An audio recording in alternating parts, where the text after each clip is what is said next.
Hello students.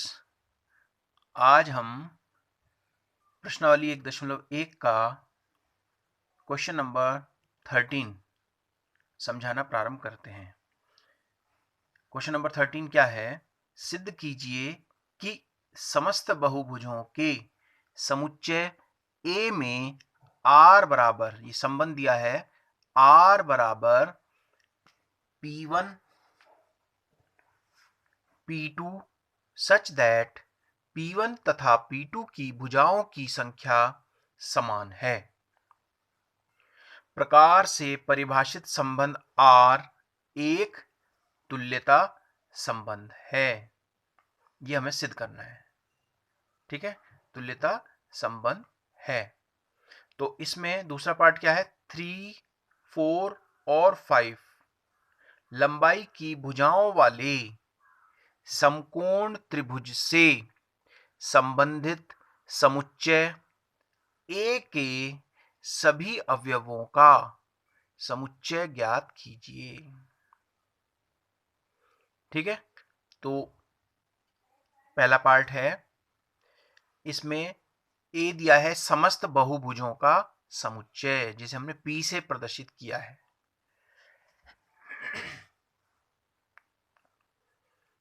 ठीक है, तो ये समस्त बहुभुजों का समुच्चय हमने इसे क्या मान लिया? A मान लिया। ठीक है, ये समुच्चय है। जैसे हम इसमें कह सकते हैं, इसमें हम कह सकते हैं कि पंचभुज, त्रिभुज, चतुर्भुज, षटभुज, तो ये सब बहुभुजों का समुच्चय आ जाएगा। और R दिया है हमें P1 P2 P1 तथा P2 की भुजाओं की संख्या समान है। ये हमें संबंध दिया है, ध्यान से समझेंगे। A क्या है? समस्त बहुभुजों का समुच्चय, और R ये आपका संबंध दिया है। तो अब हमें स्वतुल्य, सममित और संक्रामक यदि ये सिद्ध हो जाते हैं तो हम कहेंगे ये तुल्यता संबंध है। तो पहला है, R स्वतुल्य है क्योंकि किसी भी बहुभुज की संख्या स्वयं के समान होती है। अगर वो चतुर्भुज है तो उसकी चारों भुजाएं स्वयं के समान होंगी, त्रिभुज है तो उसकी तीनों भुजाएं स्वयं के समान होती हैं। तो हम स्वयं से जब तुलना करते हैं तो इसे कहते हैं स्वतुल्य संबंध। दूसरा है, R सममित है क्योंकि यदि P1 तथा P2 की भुजाओं की संख्या समान है तो P2 तथा P1 की भुजाएं भी समान होंगी। हमने कहा पहला बहुभुज है P1, इसकी भुजा P2 के बराबर है, तो P2 की भुजाएं भी P1 के बराबर होंगी कि नहीं होंगी? ठीक है, तो ये कहलाता है सममित संबंध। हम कहेंगे R सममित है, उसका हमने कारण दे दिया आगे। नेक्स्ट है, R संक्रामक है यदि P1 तथा P2 की भुजाओं की संख्या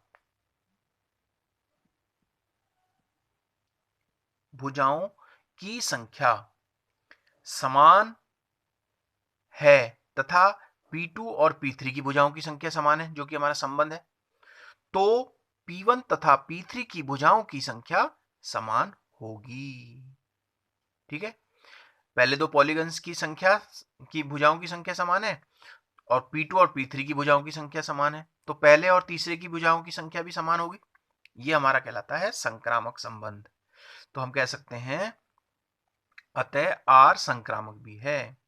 अब चूंकि R स्वतुल्य है, सममित है और संक्रामक है, इसलिए R एक तुल्यता संबंध है। तो इसे हम इस तरह के हमने काफी सवाल कर लिए, तो हमें ये समझ में आ गया होगा। अब नेक्स्ट पार्ट है इसमें कि 3, 4 और 5 लंबाई की भुजाओं। तो ये सेकंड पार्ट क्या है? चूंकि समुच्चय A में त्रिभुज, चतुर्भुज, पंचभुज, षटभुज इत्यादि हैं, ये मैंने अभी आपको बताया बहुभुजों का समुच्चय। तो उसमें ये बहुभुज का मतलब क्या है? त्रिभुज, चतुर्भुज, पंचभुज, षटभुज इत्यादि इसमें हो सकते हैं। तथा हमें 3, 4 और 5 लंबाई वाले समकोण त्रिभुज से संबंधित समुच्चय A के सभी अवयवों को ज्ञात करना है। ए के सभी अवयवों को ज्ञात करना है। ठीक है, जो दिए गए संबंध के अनुसार समान 3 भुजाओं वाले त्रिभुज 3, 4 और 5 लंबाई की भुजाओं वाले समकोण त्रिभुज से संबंधित है। अर्थात यदि टी वह त्रिभुज हो, इसे हमने सेट ऑफ ट्रायंगल्स मान लिया, तो यदि टी वह त्रिभुज हो जिसकी भुजाएं 3, 4, 5 हों, तो समुच्चय ए के सभी त्रिभुज टी से संबंधित होंगे। तो समुच्चय ए के सभी त्रिभुज किससे संबंधित होंगे? टी से संबंधित होंगे। उस ट्रायंगल को हमने टी मान लिया। ठीक है, तो इसको इस प्रकार से इसमें लिखना है। ठीक है, क्लियर। अब है क्वेश्चन नंबर 14। क्वेश्चन नंबर 14 क्या है जी? तो देखिए, इसी तरह का सवाल है। क्वेश्चन नंबर 14 है, मान लीजिए कि एक्स वाई तल में स्थित समस्त रेखाओं का समुच्चय एल है। ठीक है, लाइन इसलिए एल ले लिया। और एल में आर बराबर, ये एक संबंध दिया है, आर बराबर L1 L2 such that L1 समानांतर है L2 के द्वारा परिभाषित संबंध R है। ठीक है, सिद्ध कीजिए कि R एक तुल्यता संबंध है। रेखा y बराबर 2x + 4 से संबंधित समस्त रेखाओं का समुच्चय ज्ञात कीजिए। ठीक है, तो इसमें भी 2 पार्ट है। तो हमें एक तो तुल्यता संबंध सिद्ध करना है और रेखा y बराबर 2x + 4 से संबंधित समस्त रेखाओं का समुच्चय ज्ञात करना है। तो देखिए, L बराबर इसमें दिया है x, इसे समुच्चय मान लिया हमने, एक्स वाई तल में स्थित समस्त रेखाओं का समुच्चय, ये L है।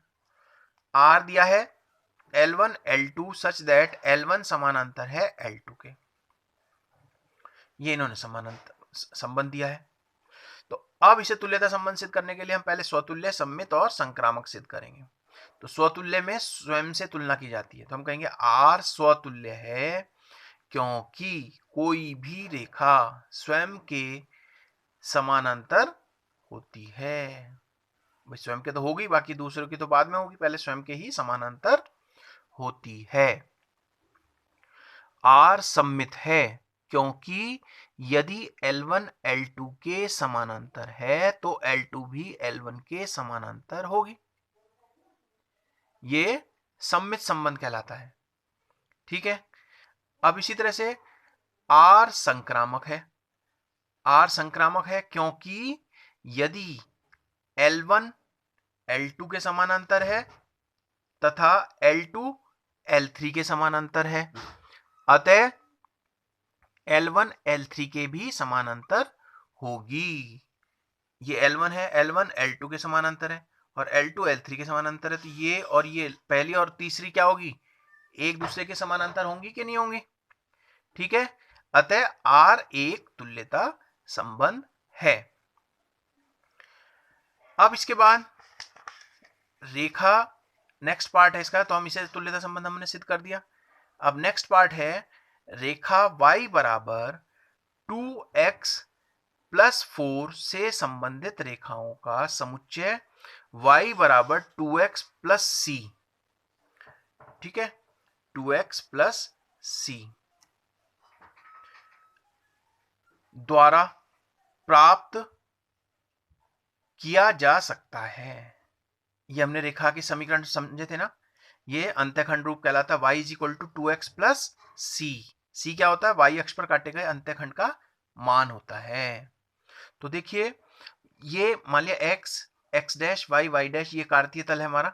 तो मान लिया ये c दूरी है, ये 4 है, ये 5 है, ये 6 है। तो c का मान हम बदलकर विभिन्न प्रकार की ये रेखाओं के समीकरण प्राप्त कर सकते हैं। तो ये एक समुच्चय को दर्शाता है। ठीक है, y is equal to 2x plus 4 से संबंधित रेखाओं का समुच्चय क्या हो सकता है, y is equal to 2x, ये तो सेम रहेगा लेकिन c बदलता रहेगा, जैसा कि मैंने आपको चित्र के द्वारा भी बताया। ऐसी बहुत सारी रेखाएं खींची जा सकती हैं जो x और y अक्ष को काटती हैं। y अक्ष पर 1 2 3 4 5 6 ऋणात्मक भी ले सकते हैं, तो ये समांतर रेखाएं प्राप्त की जा सकती हैं। ठीक है, ये हो गया हमारा क्वेश्चन नंबर 14, राइट। अब है क्वेश्चन नंबर 15। ये बहुविकल्पीय प्रश्न आ जाता है हमारा। तो 15 क्वेश्चन क्या है, देखिए ध्यान से। मान लीजिए कि समुच्चय 1 2 3 4 में r बराबर, ये एक संबंध दिया है, 1 2 2 2 1 1 4 4 1 3 3 3 और 3 2 द्वारा परिभाषित संबंध R है। निम्नलिखित में से सही उत्तर चुनना है। ठीक है, ये किसी संबंध के द्वारा ये क्रमित युग्मों के रूप में दिया है इसने, रोस्टर मेथड से R का मान। ठीक है, तो अब वही नियम लगाना है हमें, इसमें से चारों में से कौन सा वाक्य सही है। तो अब इसे उसी तरह से चेक करेंगे। तो हम इसे मान लेते हैं, जो हमें समुच्चय दिया है उसे हमने A मान लिया। ठीक है, जो हमने समुच्चय दिया हुआ है हमें, उसे हमने क्या मान लिया, A मान लिया। माना A is equal to 1 2 3 4। R दिया है 1 2, वो पूरा हमने इस प्रकार से लिख दिया, 1 2 2 2 1 1 4 4 1 3 3 3 3 2, इस तरह से हमने R को लिख दिया। R स्वतुल्य है क्योंकि 1 1 2 2 3 3 4 4 स्वतुल्य में क्या होता है, ये 1 1 2 2 तो स्वयं से तुलना की जाती है किसी भी अंक या, ठीक है, किसी भी राशि की। तो 1 1 2 2 3 3 ये R में आने चाहिए, तो ये स्वतुल्य है। तो इसमें देखिए 1 1 2 2 3 3 और 4 4, ये 4 अंक है ना, इसमें अवयव है, तो ये इस तरह से आना चाहिए। तो हम कहेंगे स्वतुल्य संबंध है। R सम्मित नहीं है। सम्मित क्यों नहीं है, सम्मित में होना चाहिए, अगर 1 2 है तो 2 1 भी होना चाहिए। ठीक है, तो अब देखिए इसमें 1 2 तो है लेकिन 2 1 नहीं है, तो 2 1 does not belongs to R, तो इसलिए हम कहेंगे ये सम्मित नहीं है। देखिए 1 3 है लेकिन 3 1 नहीं है। ठीक है, 3 2 है, 2 3 नहीं है, तो इसलिए हम क्या कहेंगे, ये सम्मित नहीं है। अब संक्रामक के लिए चेक कर लेते हैं। हम कहेंगे क्योंकि संक्रामक है, क्योंकि यदि 1 3, अगर 1 3 है तो 3 1, 1 3 बिलोंग्स टू R, और 3 2 बिलोंग्स टू R, तो 1 और 2 भी होना चाहिए, तो 1 और 2 भी इसमें है। तो इस प्रकार हम कह सकते हैं कि R स्वतुल्य तथा संक्रामक तो है लेकिन सम्मित नहीं है। तो आप देख सकते हैं इसमें से कौन सा विकल्प सही है। देखिए R स्वतुल्य संक्रामक है किंतु सम्मित नहीं है, तो कौन सा विकल्प सही मानेंगे हम, विकल्प बी सही है। ठीक है, तो ये हमारा क्वेश्चन नंबर 15 कंप्लीट हो जाता है। ठीक है, अब है क्वेश्चन नंबर 16। इस एक्सरसाइज का लास्ट क्वेश्चन है क्वेश्चन नंबर 16। तो क्या दिया है 16 क्वेश्चन, ये भी बहुविकल्पीय प्रश्न है। मान लीजिए कि समुच्चय n में r बराबर a कॉमा b, a बराबर b माइनस 2, तो b इज ग्रेटर देन 6, इसमें b का मान क्या लेना है, ग्रेटर देन 6, द्वारा प्रदत्त संबंध R है। निम्नलिखित में से सही उत्तर को चुनिए। तो देखिए पहला है 2,4 is great belongs to R, 3,8 belongs to R, 6,8 belongs to R, और 8,7 बिलोंग्स टू R। तो आप ध्यान देंगे इसमें b का मान ग्रेटर देन 6 दिया है, b कौन सा है, लास्ट वाला, और a क्या है, पहला वाला।